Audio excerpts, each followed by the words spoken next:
We live in a time where masculinity is shamed and men don't know what it means to be a man. As a pastor and counselor, I've spent the better part of my life equipping and training others. My goal with this show is to translate my hard-earned experience into tools and tactics to help you become stronger as a man. This is the BraveCo podcast. I'm your host, Jason Vellet.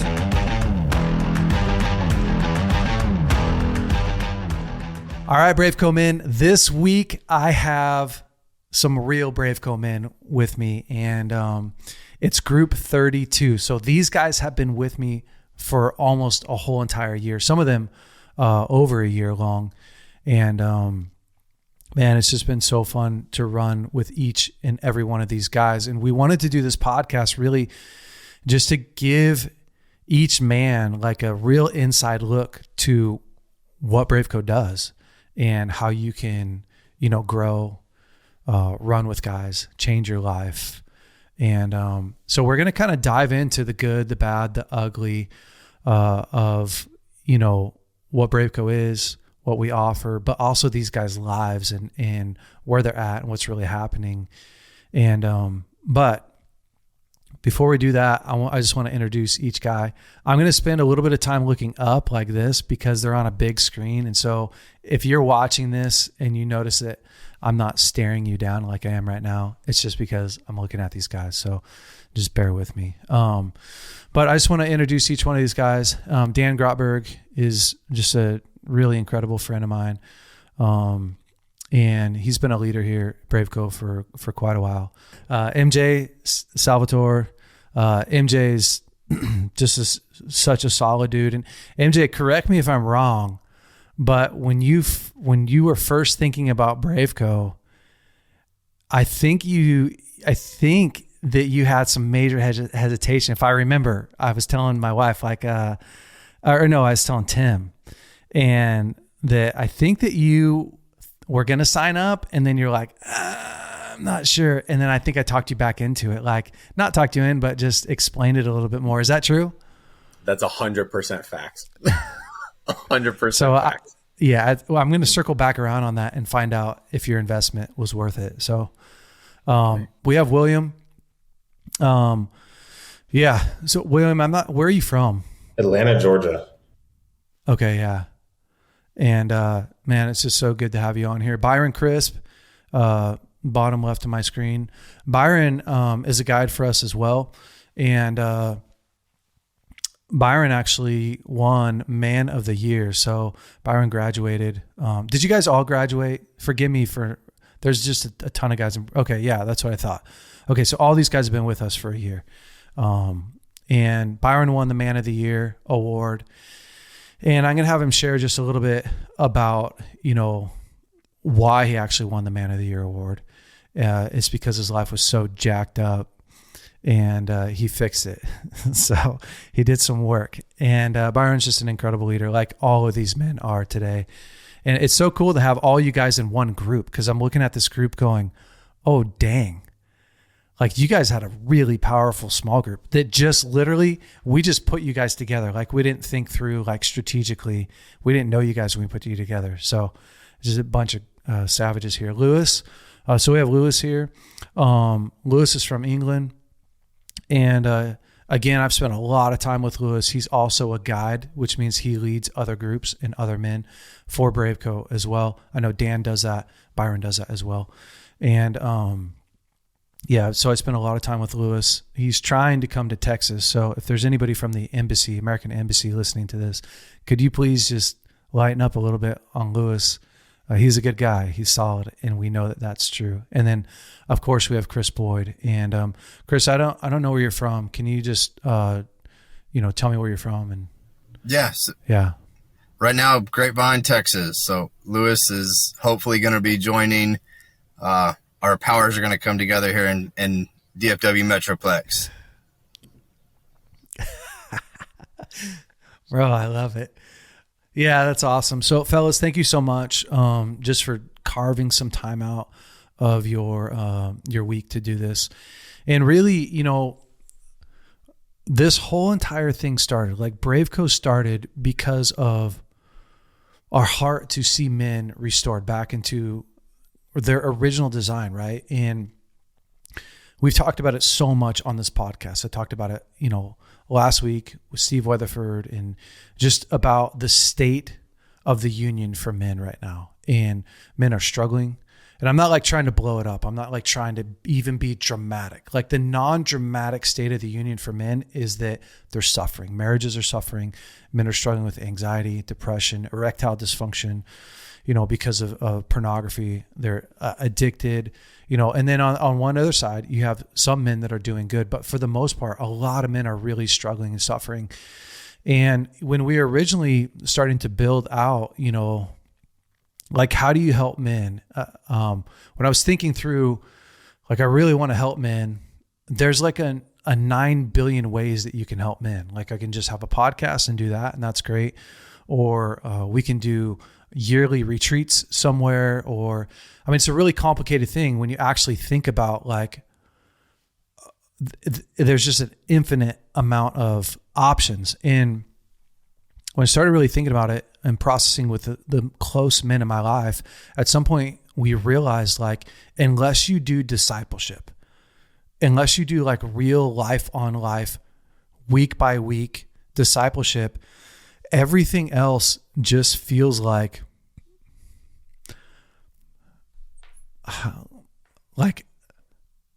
a weak attempt. Maybe I could say that. It's like good, right? It's okay. Like a podcast. I do a podcast and I listen to podcasts and they're good. And I do retreats, and retreats are good. It's like a really good shot in the arm. I do conferences, and conferences are good. Like conferences are cool because, again, it's like you get really super hyped and you get to hang out with a bunch of dudes and kind of reevaluate your life. But I also have seen what happens when you only do conferences, right? And I see people that just go to conferences over and over and over. That's my life. Like, I've been a pastor for over half of my life. And so I've seen that. And even church, right? Like, if I could be so honest to say that at some level, like, people go to church their whole entire lives, but they're not necessarily discipled, where they are doing life on life relationships. There's accountability, there's real deep friendship and connection, and then a pathway where we are all moving forward. And so, kind of when we really got down to it, we decided, like, man, we've got to, everything that we do has to revolve around discipleship, because that's the way forward. And so this last year and a half's been friggin' so wild, because for those of you that are new, listening to our BraveCo podcast, or just kind of new to what we do, like last year we did 2 men's conferences, we did 3 5-day challenges. But the biggest thing that we did is we built out this discipleship course, this year-long discipleship course that has 4 phases in it. I'm just going to brush through this really fast, and then we're going to dive into the nitty-gritty. The first phase is the foundations of masculinity, which we call FOM. And that takes you all the way through, what does it mean to be a man, how to work through pain, right? Because when you start to really look at it, everybody's got pain. Every man has pain. Every woman's got pain. And life is just full of pain. I'm not being negative Nancy. At some point, your parents are going to die. At some point, your friends aren't all going to work out. Like, we have to have a real plan to work through pain, or you just stuff it, right? How to set healthy boundaries. So we go through this whole 12 weeks on that. The next 12 weeks is sexuality and relationships, where we really dive into, how to build healthy and whole relationships. But in order to do that, you need to actually look at how you lived a relationship. Like, what was your home life like? What was your own personal, what do you believe to be true about yourself? The cycles that you live in. So a lot of guys get free from pornography and addictions inside of the sexuality and relationships portion, because they're starting to pay a close attention to, how they're managing their relationships. How do you feel cared for? Do you know how to meet your needs in a healthy way? That type of stuff. Moving on, we go through a prosperity and wealth phase.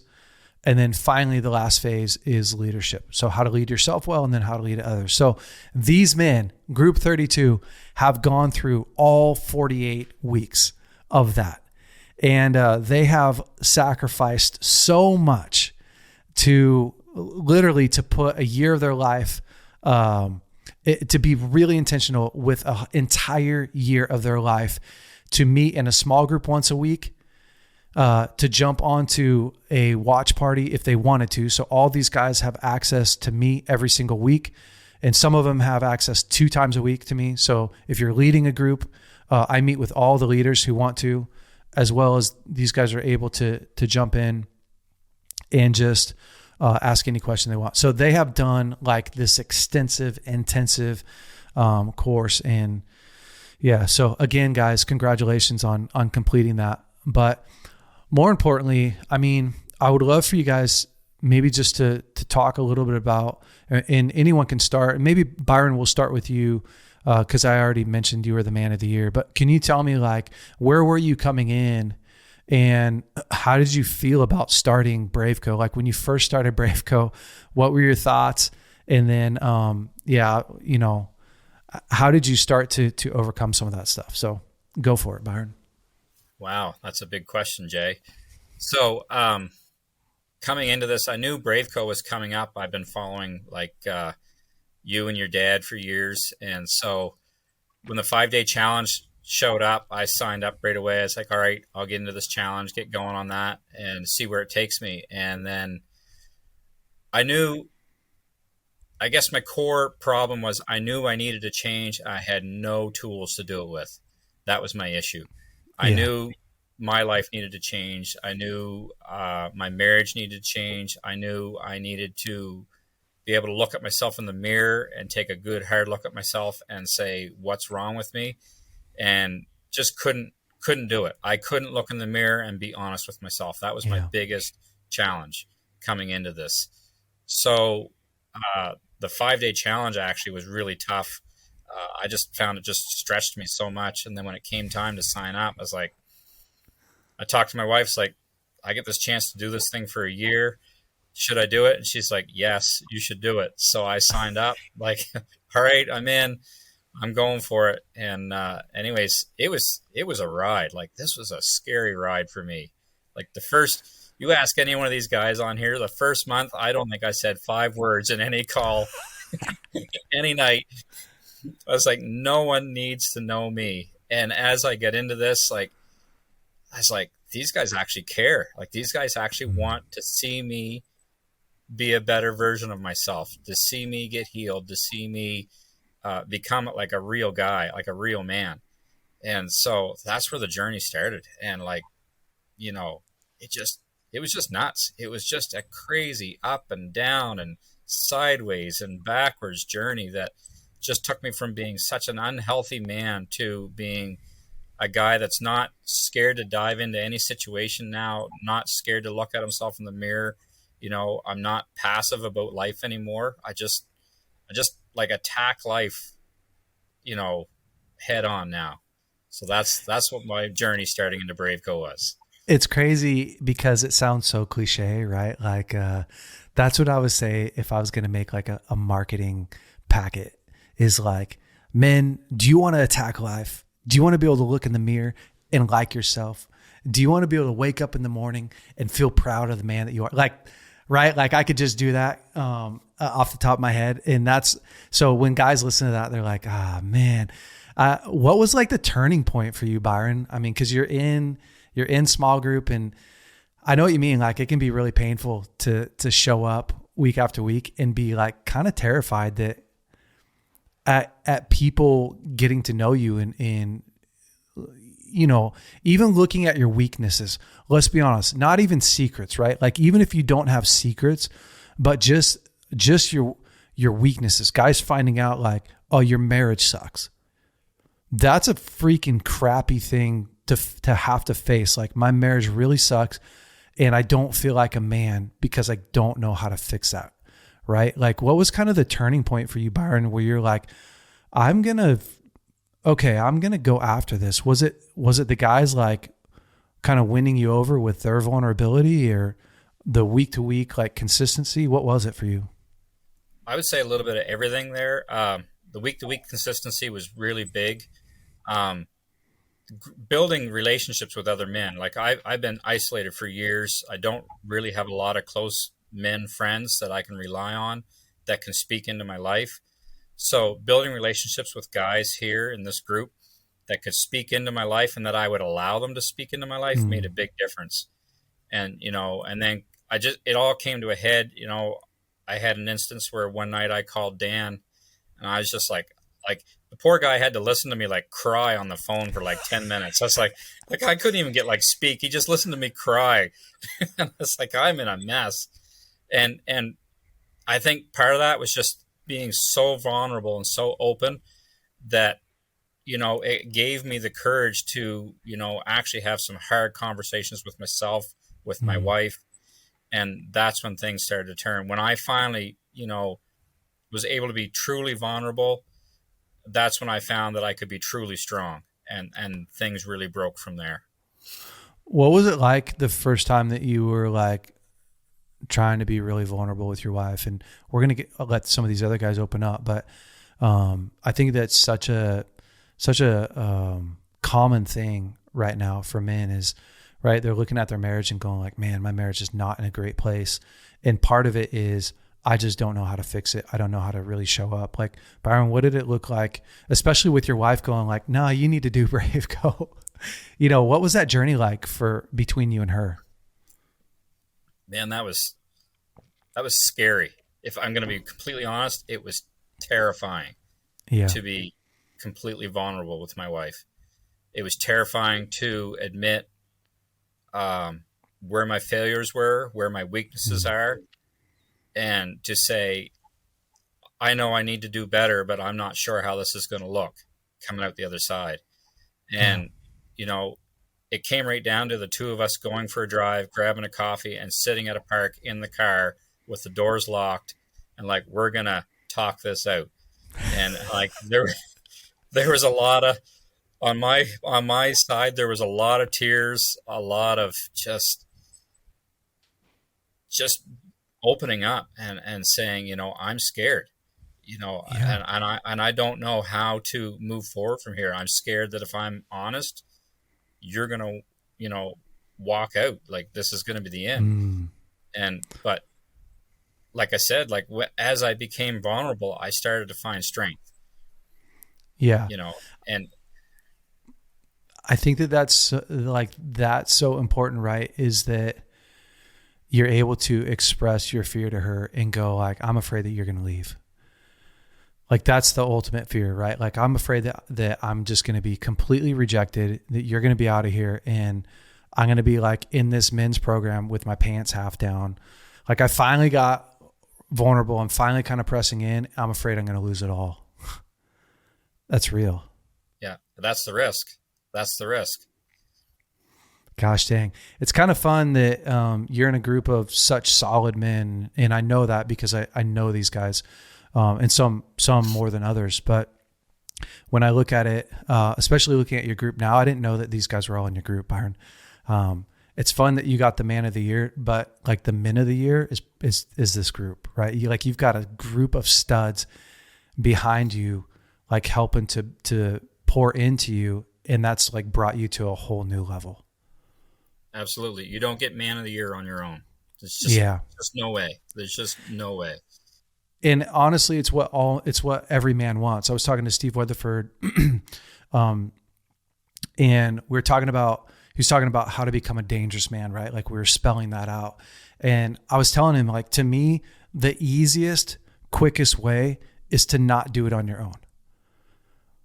Like, if you're going to live 5 lifetimes, right? If you're going to live as long as Noah lived, okay, yeah. Like, you got 900 years to freaking work on it.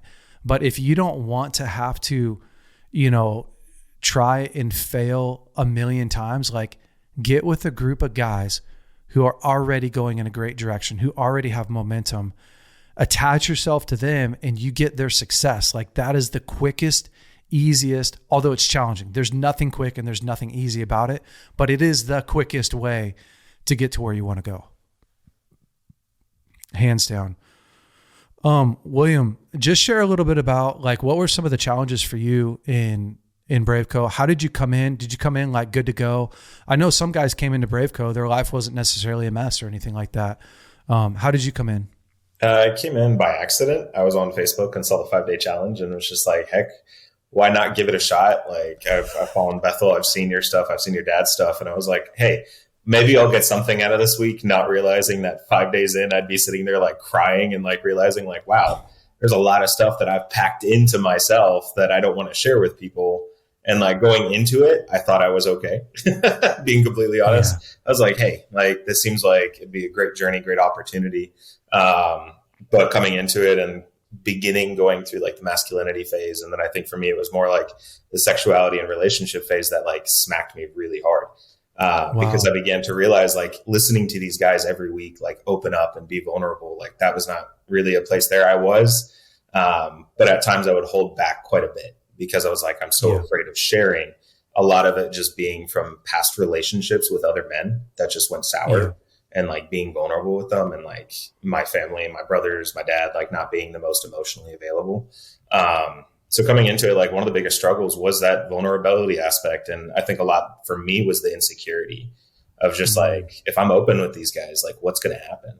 Like, what are people going to think of me? And it's like, even opening up with my wife was terrifying as well. Cause I was like, oh gosh, like there's sides of me that she's never known and she's never heard of. And like going through these phases and deep diving into pain from past relationships and sexual experiences, I was just like, what's going to happen here? Like, I'm going to get on this call and just like, tell these guys like, oh yeah, like I have all of this past sexual hurt from being a homosexual man and being used and abused and like pulled into pornography. Like most guys nowadays don't want to talk about that type of stuff, like That's at true. All. But to come into this and have these guys just be like, hey, like cool. And then I know for me personally, like MJ was a big support in that. And like being able to talk about that with him and like walk through similar experiences, like really pulled me out of that. And like, to go now forward, like walking in confidence and like walking in an ability to have relationship with men that I was like so shut off from it's a huge win. Like I look at it now and I look around the relationships that I've built where I'm at, the relationships I've built with these guys, the relationships that I've like helped restore and like God's helped restore with my own brothers and my father, like has been incredible. And I'm like, it was just a wild experience. Wow, that's crazy. Unpack for me just a little bit. Like, how did your wife, like, how did she navigate through this? And was it pretty easy for her or what was her kind of mode through this? So I think at times it was difficult. Other times it was fine. She does counseling. So me kind of coming up with this stuff, she was like, oh, cool. Like, let me see how I can kind of help you, but just be your wife. I think a lot of the difficulty came when a lot of like the sexual pain and the sexual history started coming up. And for that, she got really nervous about it and very like uncertain, especially like coming from a gay lifestyle. For her, she was like, that's a complete unknown territory for me. And walking through that. So there was a lot of tough conversations on the couch at like 1 o'clock in the morning and like breakfast conversations, bedroom talks, just like walking through everything that I'm processing, but also having her support in the sense of like, hey, you need other men. Like you need to open up to the BraveCo guys about this. Like I am your wife. I'm here to support you, but like men need to walk you through this journey too. So man, I love that. You know, when Lauren and I got married, of course I had 3 kids from my previous marriage and had gone through a divorce and stuff. And one of the things that she said to me kind of stuck in reflection. She said, I can't remember how many years after we'd been married, we had this conversation. She said, I felt confident in marrying you, knowing that I wasn't going to be the one that was going to have to bear the burden. If you weren't doing well, you had other men in your life, right? Like, so I have my dad and Danny Silk and like these other guys that I built relationship with. And she was like, I always felt comfortable, not that we weren't going to get over our head, but that we were never going to get into a spot where our community couldn't help solve that. And I think that's one of the things that my dad modeled really good for me growing up was I always saw him, reaching out to these other guys. Right. And so growing up, it was just kind of second nature for me to have somebody that I can, pull into my foxhole. And of course we have our wives and they're an incredible strength, right? Like sometimes my wife has like the insight of God on my life, like what I need. And sometimes she just has better instincts than I have about what the kids need or what's going on or how to solve a problem. But a lot of times, just knowing that she's going through crazy stuff or I'm going through crazy stuff and there's somebody else there that's shouldering that load is so massive. So I could see how, man, you go live a homosexual lifestyle, which I didn't previously know that. It doesn't really matter to me. I'm just showing people how authentic this conversation is. Like I didn't pre-set up and go, tell me all your stories. But having that, right, that's a scary thing in a marriage, right? It's a scary thing for it's unsettling, especially when you start going through your sexual past. Like a lot of couples are really afraid of that kind of stuff because, man, is it going to bring up the past? Is it going to, well, we're already in the past, right? Because if you went through that stuff and you didn't clean it up, it's not like you buried it and it's dead. It's like on some way, shape or form, it's still affecting your life. How are you going to get the confidence to really unpack that, not doing it alone? So, man, that's massive. Yeah, that's massive. And where do you feel like you're at? So you did a year of BraveCo. Where do you feel like you're at now? Like, give me like the 411 on kind of your marriage and your life. Marriage and life, definitely a lot stronger marriage wise. Being able to be vulnerable and open with her has like helped our relationship go forward. But we were in the process of finishing up phase 4 and going through legacy and leadership. And my wife ended up by telling us that we were pregnant. So going into fatherhood, our baby's due in April. So that's kind of the exciting part of going through this entire year and like being in that previous lifestyle, never thinking I would be a father, never thinking I would be any type of example of a man to somebody, to now like looking at the future of what's ahead, to like be able to be a father to my daughter and to like show her what that looks like, what a godly man looks like is so exciting. And then just being able to see like everything else that God's opened us up to, like marriage wise, and just like having those conversations and being able to just deep dive into things and not holding back, where I think prior was like a lot of hold back. If I was smart, I would have interviewed each one of you before I did this and then like coached you on what to say so that guys would be like real inspired. It doesn't get any better than that, right? Of like, man, I look over and Tim's almost crying on the couch. He put his head down, rubbing his eyes. I mean, that's why we do this, right? That's worth the fight. So, each one of you guys gave a year of your life and $1,000 to, to work through stuff in your life, get some tools and come out on the other side. And the other side of that is, man, I'm having a child. Like, congratulations. I can't even believe that. Thank you. It's crazy. What's interesting is guys struggle for years with their past. They struggle for years with, especially like same-sex attraction, homosexuality type of stuff. And, my story is no secret with oral sex with guys and stuff. And it's just so cool to watch what can happen when you build healthy relationships and you really go after the stuff in your life. Like, it unlocks you and gives you the capacity to do stuff that you never thought you'd do. So, William, congratulations, man, on not just your daughter, but like really pressing in and going through hard stuff to get to this just phenomenal place. So, yeah, I love it. MJ, let's circle back a little bit, bro. Because I do remember having that conversation with you in the very beginning. You were like so gung ho, you're ready to go. And then I remember what you told me. You're like, man, I just don't know that I could fit it into my schedule. And I'm super busy right now. I'm doing a bunch of training. And I was like, no, that's cool. Here's the thing. I don't have anything in my body like to shame somebody or to be like, oh, you're going to miss out. But I think I told you like, bro, I think it's going to be worth it for you. Like, so anyways, bring us through that process a little bit and then like where you're at today. Absolutely. So yeah, in full transparency, that schedule was busy, but total cop out. Cause I was just like, I don't want to unload the worst of the worst. Like, I don't want to do that. Like, I just didn't want to do that. And, I think for me coming into this entire program, I was coming in out of a season where all of my relationships with all of the brothers in my life and the church that I was involved with were completely stripped away. And there was not a lot of follow through with discipleship to what you had mentioned earlier, like in the church that I was a part of. And that was a piece that was lacking that I was so desperate for. And I always found it really easy to just connect with a lot of different people, but that authentic, genuine brotherhood, there was a gap and there was just something missing. I was like, I shared deep parts of my story, but there was never any unraveling of the roots. And I think that's what really drew me in to going through the course when I finally decided to, bite the bullet and, go for it. And a lot of that sparked from the 5-day challenge because I saw all of these different guys, the 5 guys that were part of this group. There was something special that was happening during that first 5-day.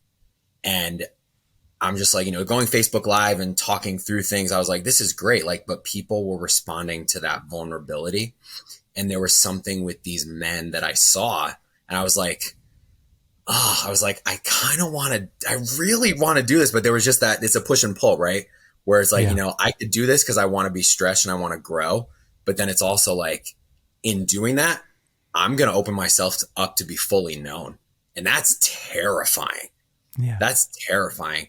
And throughout, the year that we had together, I started to just really unravel and connect dots on certain things. And I honestly was a sponge because I'm the only guy that's single in our group. So I am getting like the good, the bad, the ugly, the nitty gritty from everybody. And for me, it was so special because it really just shifted my perspective on so many different things. And to come clean with all these guys about why I struggled with, certain types of pornography and like where that stemmed from and kind of getting to the root of that and then learning what a healthy thought pattern looked like and identifying the cycles that needed to get put in play and the action plan. And these guys literally loved me unconditionally in a way that I have never experienced in my life, where it was just met with so much compassion. And there was just so much just joy to like celebrate the fact that there was vulnerability taking place, but also that this part of the story that was resurfaced and dealt with also got rewritten in the process. And to share that with everyone was one of the best things that possibly could have happened for me. And like best $1,000 I could have ever spent. I say that hands down, like hands down. So yeah, super thankful. Man, that's just incredible. Well, for starters, I think we'd be missing a real moment here if we didn't do a little shout out to some of the ladies, and just let all the ladies know that the he's available, right? We've got him fairly cleaned up, ladies. He's not domesticated, but he's well groomed. He's well kept. He's got his stuff in order. And so, we'll just throw his phone number up here real quick, Tim, with the 259-558-1276, I think. No, I'm just kidding. That's not really his phone number. But you can send us a DM and we'll hook you up. I appreciate it. Let's go. Yeah, no worries. I just love that, dude. And again, it's just another story about, we all have excuses why we're not further along, right? I'm too tired. I don't have the time. And it's too much money. We all have excuses and about why we shouldn't start either, right? Like the ultimate truth is I don't trust myself that I can finish this, that I can really follow through with it.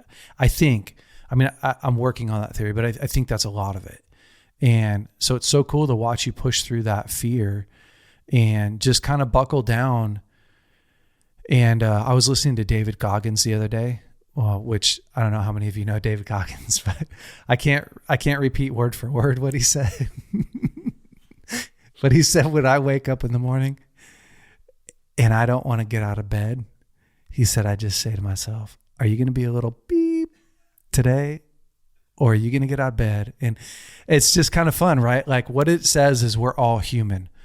we're all human, and we all want to find reasons why to back down, to let off the gas, to just stay average, especially it's like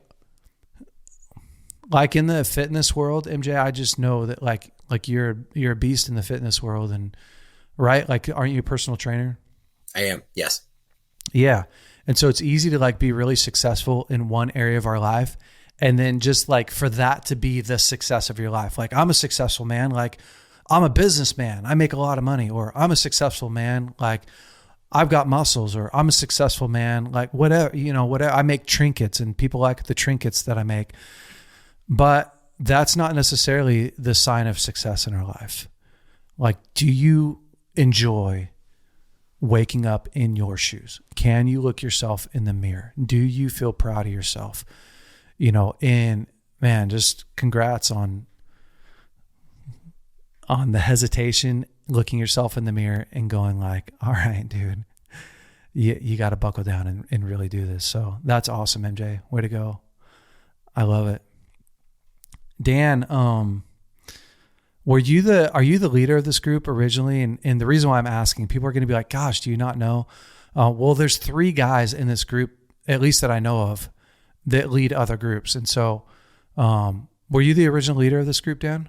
No, actually, MJ is the one that put this whole show together, and Lewis is actually our group guide. Okay, yeah. Okay, so Lewis, you're the group guide here. Yeah. Yeah. Just a pack of studs here. It's just a freaking 6-pack of studs.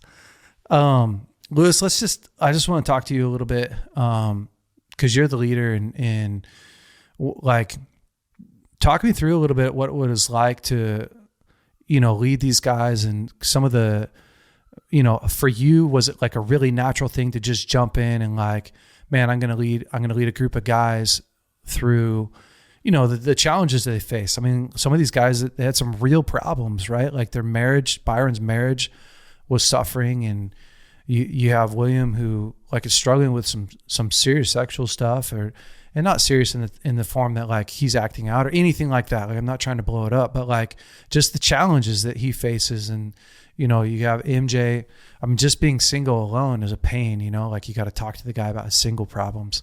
No, I'm just kidding.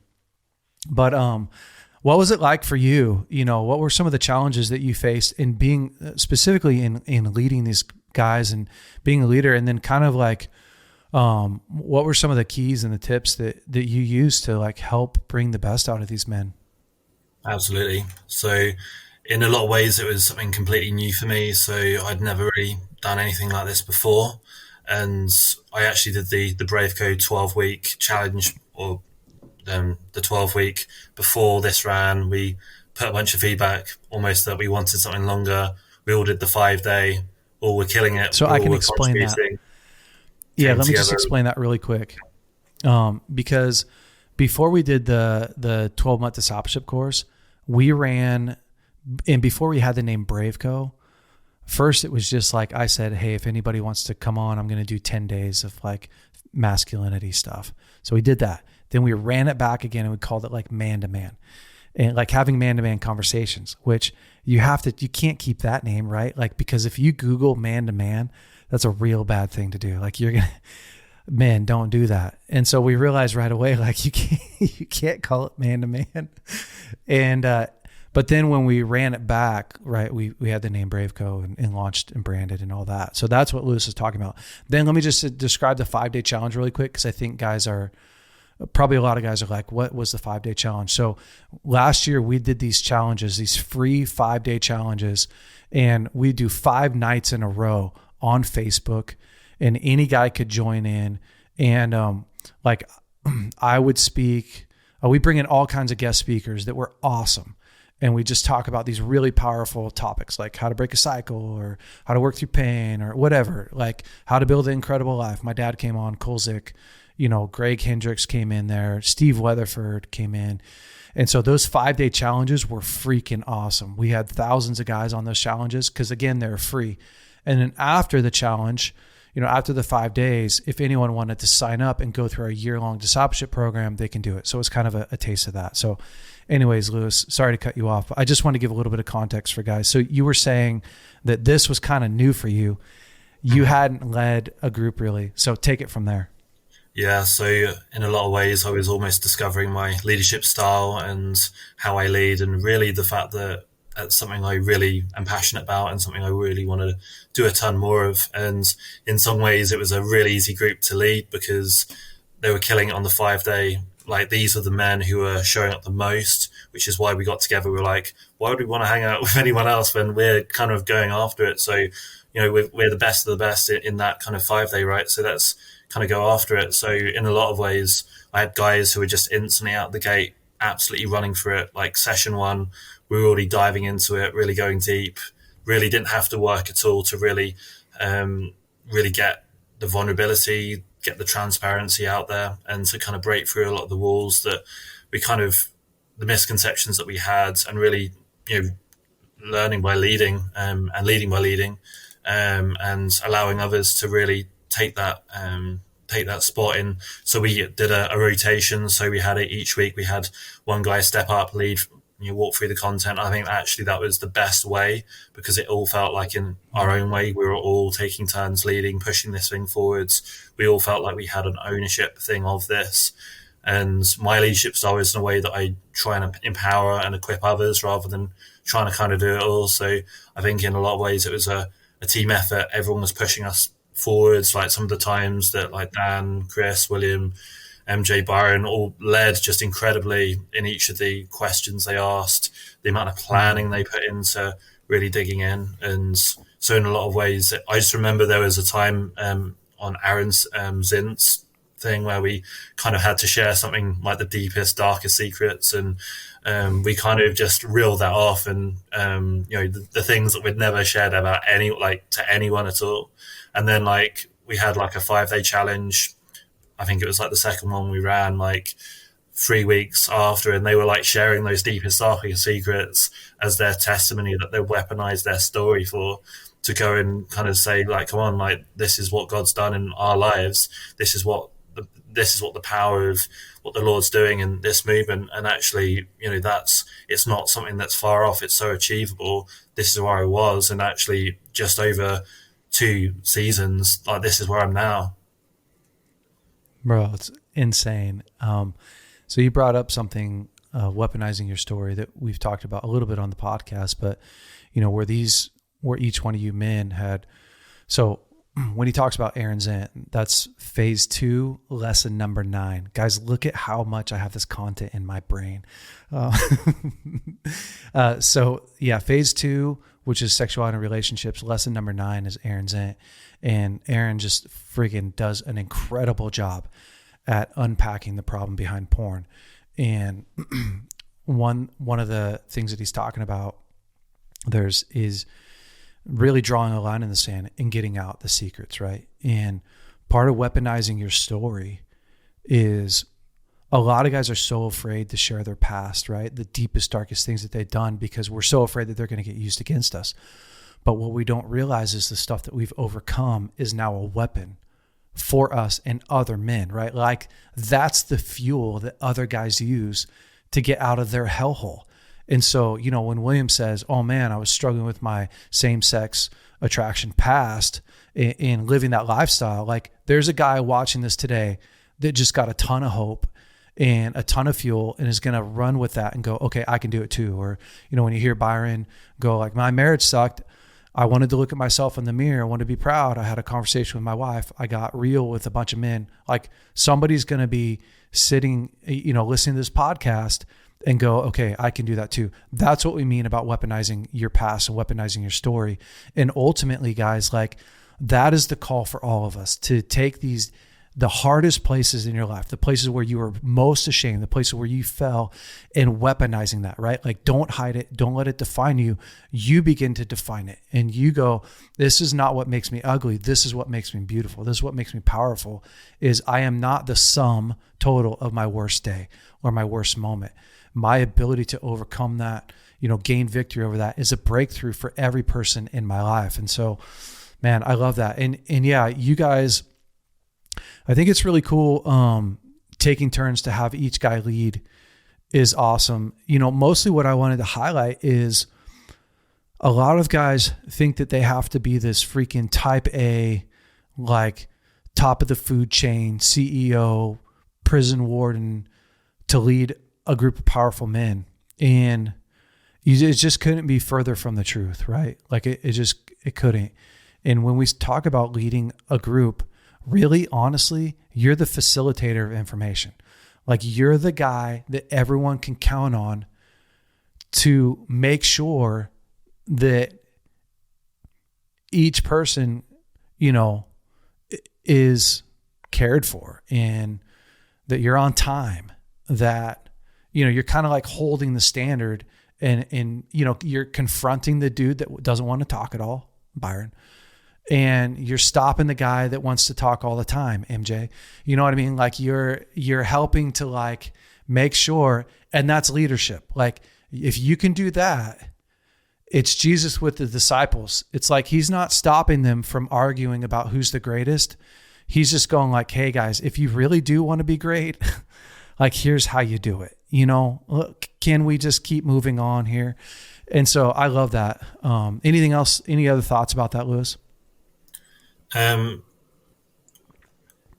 think it was probably also just a factor that I was myself going through the content for the first time as well. So in a lot of ways, I was kind of being vulnerable. I was kind of bringing my stuff in a lot of ways. They were feeding into me as much as I was feeding into them. So it was kind of learning to kind of receive and to, in moments of where I am not the leader in that session, it's actually taking my pride and my kind of, because in some ways you can think, well, I'm the leader, so therefore I kind of shouldn't really be as vulnerable. And I think you see this in churches that we don't really allow our leaders to struggle with porn or struggle with all of these things, because I think, you know, we've talked about it here as well, is, you know, you kind of get kicked out, you kind of lose your position, you don't get to serve in the roles that you want, you don't get the appreciation or recognition or whatever that is. So in a lot of ways, learning that actually this is a safe space to be known and to be fully, with that being met fully with acceptance and love by each of the other guys was just so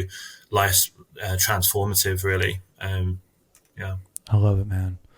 Yeah, that's powerful. Chris, just share with us a little bit about, you know, how you came into the group, what was going on in your life. Were you the guy that had it all together, or was your life falling apart? And then maybe a little bit about just where you're at. Definitely not the guy who had it all together by any means. I think that was something that I like to personify, that, you know, that it just kind of came across that way. But man, you pick one of the 4 modules that we worked through, and that was me at a certain time. And, you know, a lot of these other guys too.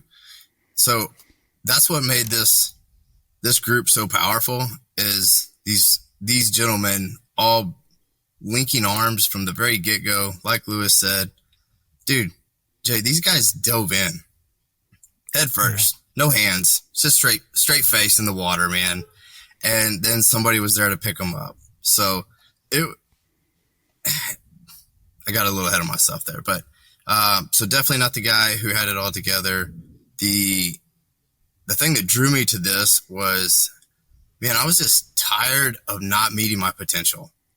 I knew there was something in there, and growing up without a dad, you know, just the world, I think I stole this phrase from you or the team. The world raised me, and they didn't do a very good job. Quite frankly, these guys have helped forge and beat and sharpen and mold me into a much better man, you know, and I feel confident now saying I'm a man because of journeying through the 12 months with these guys. Wow. Dude, we had tears on our calls. I mean, we had some fiery prophecy prayers. We were laying hands on each other virtually, healing people. Like, this group was rowdy, and it was a blast. But all of that came about because you had you had guys who were all willing. You know, that whether it was finances, which was me, that was my issue. Dude, I struggled. I was like, man, am I going to pay for this? Am I not going to pay for this? How do I do this? And then you straight up called me out on one of your deals. It was like, being a man is about making a decision. And I was like, oh gosh, he knows I'm wavering. He must be looking at my email. and so I swiped the card like right after that. I was like, no way am I missing this. Now through this, it didn't take me but a couple of sessions to just be hooked to the guys, hooked to the content, and just the belief that I guess really there was hope. There was hope that I could be different. You know, I could be the man that I saw other men being. I could be that father. I could be that provider. And walking through that with these guys only blue flame or blue air on that flame. You know, it was lit, and then each one of them at different times, at various times, collectively blew on that for me. But you guys in the content crushed it. I'm so pumped to try to start one locally, especially whenever Lewis gets around. Maybe we can tag team it, but just tons of growth, man. There's no excuses. You know, these guys can say it, your other guys can say it or not, but you know, Jay, if there's no excuses, there's really not. Like, it's that whole extreme ownership thing, man. You want to be better? Time to put in the work. Time to commit. That's it.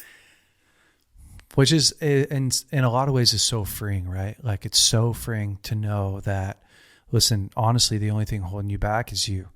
And you get all your power back, right? Like, you can get 100% of your power back by going, okay, what am I willing to pay in order to, you know, have more confidence, in order to be able to have a hard conversation with my wife, in order to work through the pain in my life, right? Like, the hardest thing in the world is to not know how to do it. The second hardest thing is to motivate yourself to do it. And, you know, we tried to take all the work out of it with guys by going, here's a path, right? Like, here's a pathway to walking into, you know, confidence and freedom and wholeness and health.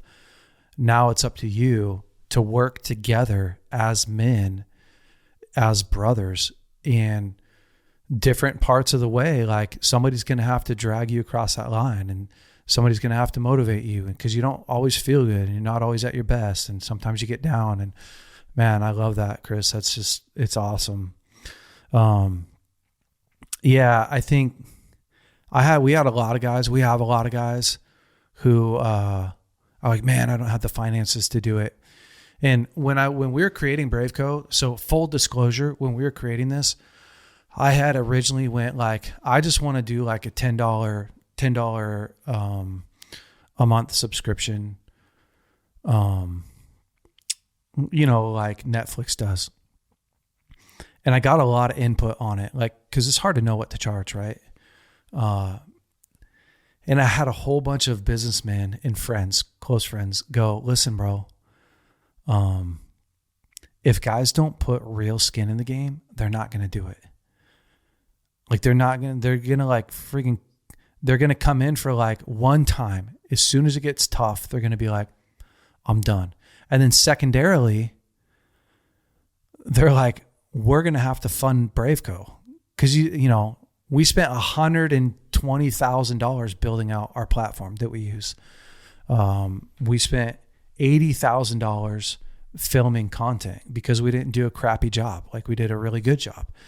And, you know, and we put a lot of money into, just last year alone, I mean, close to 500,000 just in like operations and making stuff go. So they're like, dude, if you don't charge guys, like, you're not going to be financially stable. But here's the other thing that we did is we didn't leave any guy behind. And you can ask any one of my staff, like, and we always said that, like, listen, if you absolutely cannot afford the whatever it was, $1,000 or whatever, like, what can you pay? We'll take your chickens, we'll take your dog. Like you can pawn your bike. No, I mean, we found out what guys could pay, and we met them there.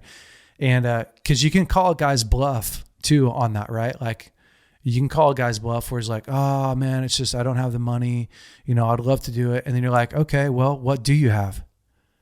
And he's like, oh, I mean, I got $300. You're like, all right, I'll take your $300, And then pretty soon he's like, yeah, I just don't have the time either. And you're like, okay, just tell me that you don't have the courage to do it. Like you just need to be honest with yourself and say, hey, this isn't the right time for me. I don't have the courage to do this right now or whatever. I don't want to do it. That's fine. Like this isn't for every guy. I don't think every guy on the planet has to do BraveCo, but don't lie to yourself. That's the main thing for me is like, don't lie to yourself and rip yourself off from an opportunity that can really benefit you and bring you to a place of health and wholeness. So, Dan, not last, but definitely not least. I just love to talk to you about, what was your experience like in BraveCo? And you've been on just a ton of calls with me and the leader calls, and we spent a lot of time together. I know that you've even, it's fun because I can't remember where you started in. Did you start out being a leader, or did you just start out being a guy and then No, I was just at a some guy point in there, and then transitioned? they opened it up for guides, and Lewis volunteered me, and I started out as a guide. Yeah, so maybe just tell us a little bit about your journey, why you joined BraveCo, and then I'm going to open up a so few I more actually things. got invited to go to the BraveCo conference last year by a friend who didn't end up actually going, and I wasn't going to go, and I ended up. My wife said, "Hey, you're going out to Bethel to bring my oldest son Sam to ministry school, and why don't you go to that conference?" I'm like, I don't know, Joey. Like they're talking about foundations of masculinity or something. I said, I don't really struggle with my masculinity. I don't know what it's all about, but she's like, no, I think you should look into it. Pray about it. I said, ask the Lord. So I asked the Lord, and he said yes. So I signed up the last hour of the last day that it was available, and man, in that conference, I was in a worship set, and they were playing the song, There's Another in the Fire by Hillsong. And I forget what the session was about previously, but the Lord showed me five places in my life, one very specifically, where I was just asking, God, where were you? Where were you when I went through this? And he just showed me, man. He showed me that he was right there alongside me. He put his hand on my shoulder and just said, I love you. This was never my will for you. I love you. And something along the lines of, you're going to have a story out of this. And I remember coming out of that time, man, I was on the ground weeping. And it's not something I do on a regular basis, but it was just so unbelievably powerful. And John Eldridge was also teaching about getting our whole heart back. And praying that prayer, Jesus, I want my whole heart back. And that's what I prayed. And I remember getting up from that session, and you guys were talking about this Brave course that was going to be launched. I called my wife. I said, I don't know what just happened here, but this is what I was born for. Wow. And I want to give my life to whatever this is about helping men, about first being healed and whole myself. And I'm going to fast forward a little bit through this. I'll try to run through it quick. I learned that that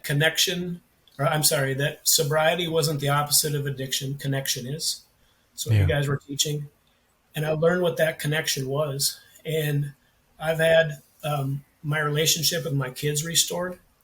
My oldest son, in fact, I had a conversation with him before he started this year in ministry school, and the situation with my daughter, and I was working through some things with my daughter, and he's looking at me like, Dad, how come you don't tell her like this? Like, shut this, like, don't you hear what she's, and I just put my hand up. I'm like, Sammy, I'll talk to you after we're done. And anyway, finished up with my daughter, and I said, son, I said, I'm so sorry.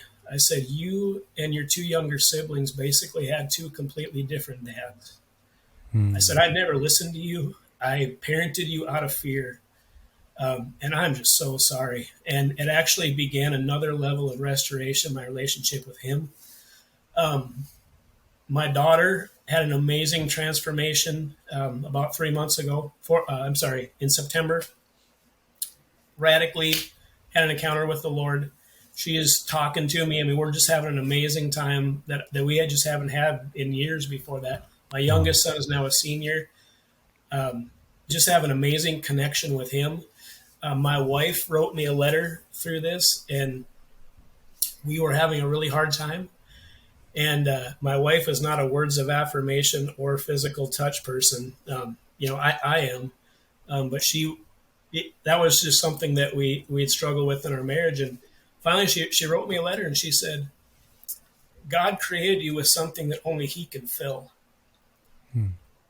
And he's actually inviting you into that place of healing, the deep wounds that you have wanted me to meet, to heal. Only he can heal. The things that we're struggling with, like, I can never fully meet that. It's only going to be a temporary Band-Aid, and I don't want that, and I know you don't want this.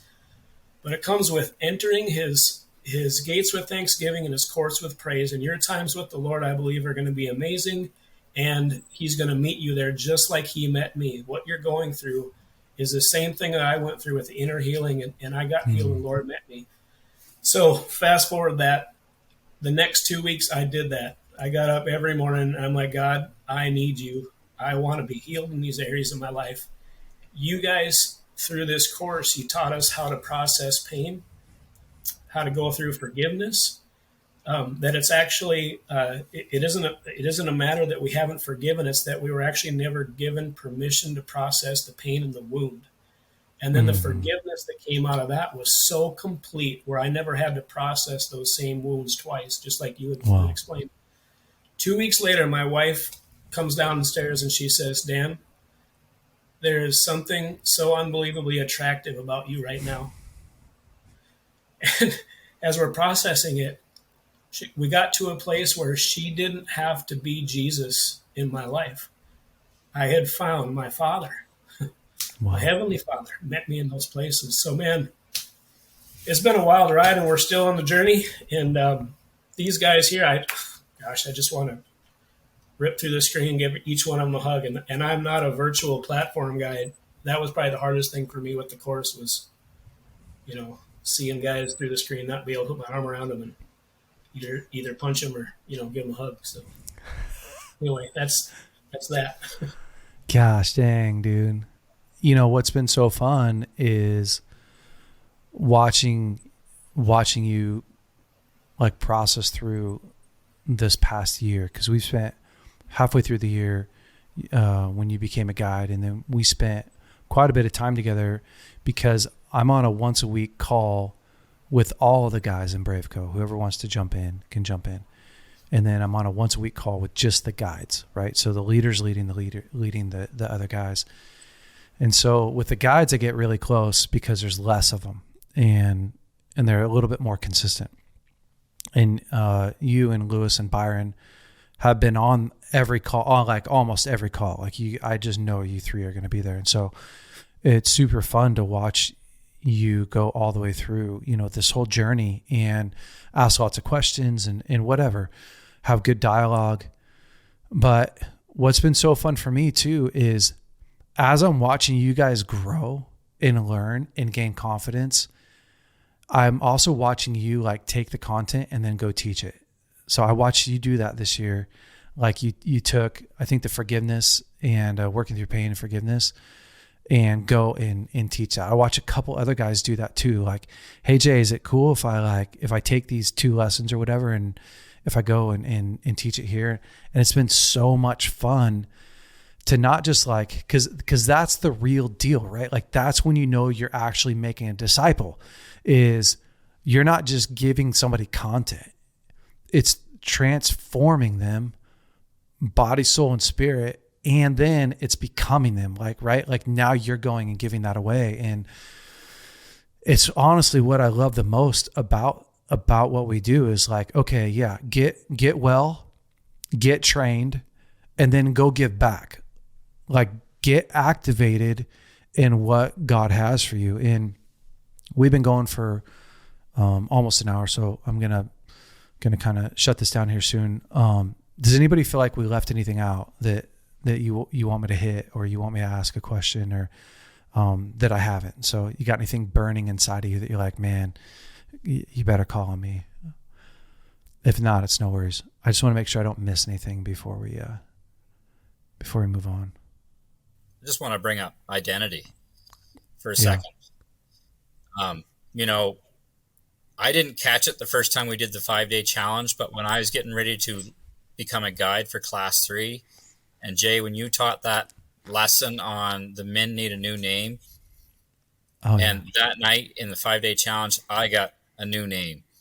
It's like us as men, like we go through a lot of our lives where we live by the names the world called us, that we live by the names that we called ourselves. And for me, like, I called myself a loser, worthless, insignificant, like not worthy, not a man. Like, these are the names that I was either called or I called myself my entire life.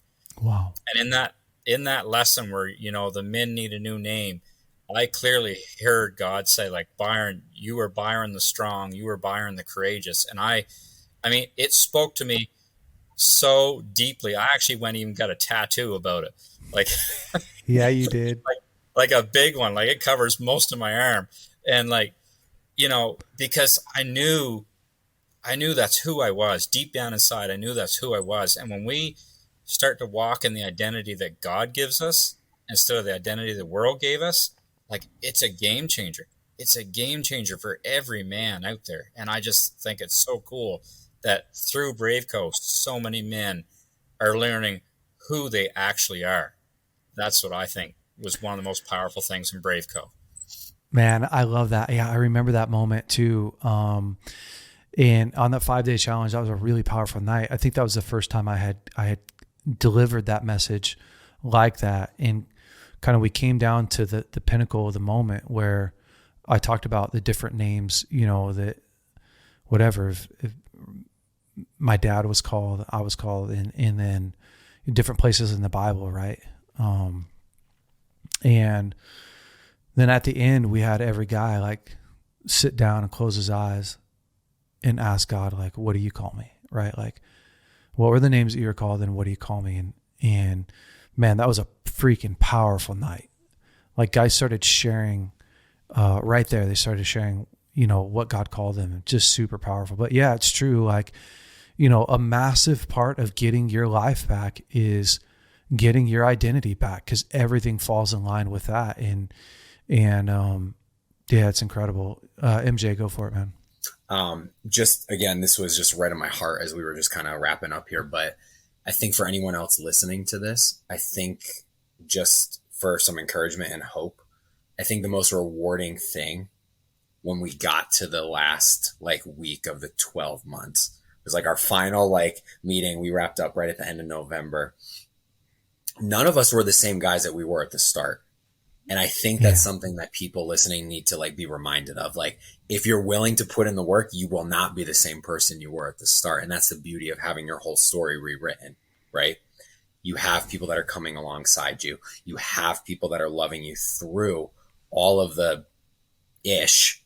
And like, it's very powerful when you're met with that unconditional love and you find that brotherhood. Like, these guys, I would not have gotten through the last year without these men, like through the prayer, through the tears, the prophetic words, the phone calls. I flew down to Florida to see Dan. Like, it was intentional, but there was something so special in the fact that we all got to celebrate all of the changes we were seeing while it was happening. Because it's so easy to not think that anything's changing while you're in the thick of it, but to have somebody who's in it with you pointing out what they're seeing change, it gives you that momentum to keep pushing ahead and just nudge the needle a little further, which I just think is so powerful.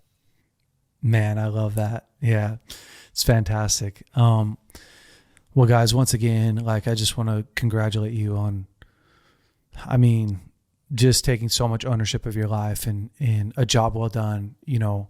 The the first reason we go into this is just such a really selfish reason, which isn't horrible, you know, to see our lives get better and kind of to get rid of this hellish chaos that you live in. But then it quickly turns to like, I want to leave a legacy, you know, like I want to live for a purpose beyond myself. And I've just, man, you guys are on that path. I'm watching you do it, each one of you, and watching you guys grow. And so it's just awesome. You know, if you're listening to this and you're going, man, I want this experience. Like I want to be in a brotherhood of men who are fighting for one another, who are laying their lives down, who are growing, who aren't the same, you know, a year later. We have the answer to that. And this year we really started to kind of pivot and realize, okay, we built out this 12-month process, this discipleship program for men, and we felt like the next mission was to offer it for churches. So not the full 12-month, but 12 weeks. So we took our Foundations of Masculinity, this first 12 weeks, and we've packaged it, including small group curriculum training. So it's all videoed. There's 4 activations that get you outside of like the classroom and outside and into the woods or wherever your wilderness is, even if you live in the city, up on a skyscraper, if that's your mountain, and kind of really activated with God. And then you also will get access to me. So once a month, you'll be able to jump on. And if you're a church leader, you can jump on with me, ask me any questions you want, which I think Byron and Dan and all these guys would say like that was helpful, that was valuable. And then for every man that is in your church that's going through the Foundations of Masculinity, they'll also be able to jump on, ask any questions they want. Struggling with my marriage, dealing with anxiety, stuck in porn, need some help here, need some tips.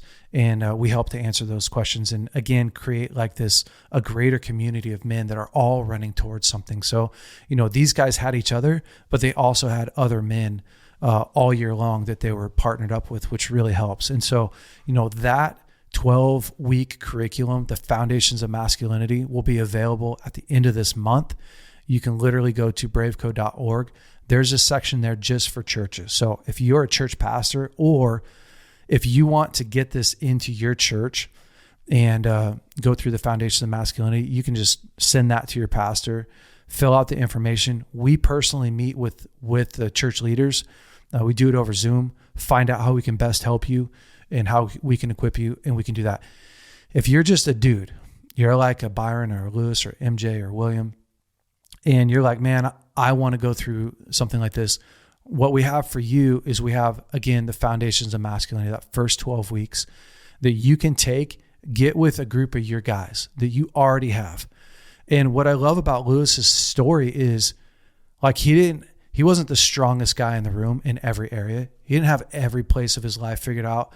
He was just willing, right? So he was the guy that was willing to step up and say, I'll be responsible for facilitating this content and this relationship. And it's just such a testimony, right? Like you can, if you've got a couple of guys, you can band together once a week, watch a 38 to 45 minute long video, spend a little bit of time, an hour talking about it with one another, do that 12 weeks. You guys can, again, jump on a Zoom with all the other guys, ask me questions. You can still meet with all the other guys online. And at the end of 12 weeks, like, you won't be in the same spot as where you started. Now, the only way you can be that is if you don't actually put any effort into it, but you won't. If you walk all the way out the 12 weeks, you're going to continue to grow. And what I loved too about Dan is Dan said, like, my masculinity is sound. I don't know that I need to go to a conference to learn about masculinity. And Byron had probably just said the same thing, right? Like, I can bench 5,000 pounds. What do I need to? I'm a power lifter. And that's our ego, man. That's our ego. That's our ego trying to, and that ego keeps us ill-equipped, right? It keeps us paralyzed in the places that we really want to grow. And so, don't let your ego get in the way of going, man, I really want to have a group of guys. Like, I think a lot of men are going to listen to this and go, dang, I wish I was a part of Group 32. Like, I wish that I could have joined. And that's the truth. We all want that. But the truth is, guys, like, you can create that in the group that you have. You can create that. Like these guys didn't even know each other. They had never even met each other before our 5-day challenge, where they all went, hey, let's be in a group together. They're all from different cities. You guys don't live in the same city. Hopefully people caught that. Different backgrounds. And they just went, hey, let's be intentional for a whole year. Listen, if a bunch of guys can do that, who've never shared a meal together in the same exact place, like you can take your friends, get on the same path and go, let's do this. So we have that available for you guys too. That's coming at the end of this month, early next month, that will be launched.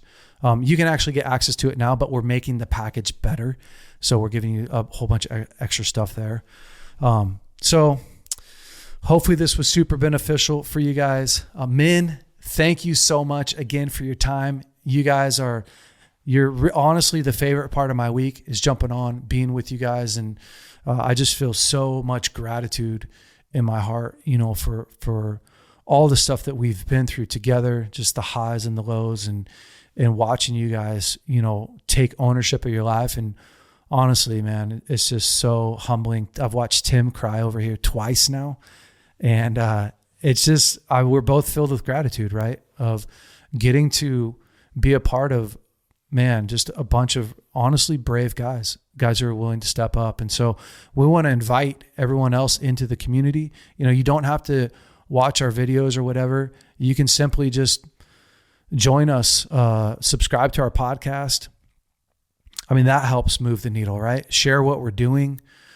Pray for other men. You can sow into us financially. We are a 501c3 nonprofit. I haven't taken a salary from BraveCo at all. Not that I never will. But literally, like, if you want to sow into what we're doing, you can do that. Men's lives are getting changed, transformed, and we are changing the narrative on men and equipping men to take back their lives. So that's it for this week's podcast. Stay brave out there, and hopefully we meet together while you guys are going through the foundations of masculinity for yourself. Be blessed, guys. Hey guys, thanks so much for listening to the BraveCo podcast. If you like this podcast, would you please rate it, review it, leave us a great comment. And if you like this episode in particular, share it with your friends and family. That helps us to spread the word. Guys, stay brave. We'll see you next week.